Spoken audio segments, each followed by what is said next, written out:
Hi guys, welcome to YVR mobiles. ఈరోజు మన అన్న వచ్చేసి మన కస్టమర్ ఆయన ఇక్కడ ప్రస్తుతానికి లేరు, గుత్తిలో అయితే ఉన్నారు. ఆయన అన్న రాని పక్షంలో ఆయన ఫ్రెండ్ అయితే పంపించారు. చూడొచ్చు అన్న, మన అన్నకు వచ్చేసి లైవ్ లో వీడియో కాల్ లో మొబైల్ అయితే చూపించి మొబైల్ అయితే సేల్ చేస్తున్నాము. అన్న తరపున అన్న ఫ్రెండ్ వచ్చి మన దగ్గర మొబైల్ అయితే తీసుకున్నారు. ఏం పేరు మీ పేరు? సాదిక్. సాదిక్ ఎక్కడి నుంచి వచ్చారు?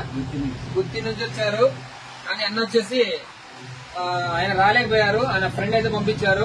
ఈ మొబైల్ అయితే అన్న కోసం తీసుకున్నాము. మొబైల్ అయితే చూడొచ్చు మీరు, వివో V25 అండి, 8GB RAM 128GB. Already Instagram లో పెట్టినాము. ఈ మొబైల్ అయితే ఈ రోజు అన్నకైతే సేల్ చేస్తున్నాము. ఇలా ఎవరికైనా సరే ఫ్రెండ్స్, తక్కువ రేట్ లో మంచి మొబైల్స్ కావాలన్నా, అలాగే ఎక్స్చేంజ్ లో కావాలన్నా మన దగ్గర తీసుకోవచ్చు. చూడొచ్చు అన్న, వీడియో కాల్ లో లైవ్ లో ఉన్నారు. లైవ్ లో అయితే ఉన్నారన్న. ఆయన పేరు చెప్పండి. నువ్వు ఓకేనా, థ్యాంక్ యూ నా. ఇలా మన అడ్రస్ తెలుసు కదా friends, YVR mobiles, market executive గా తాడిపత్రి ఫ్రెండ్స్. Thank you.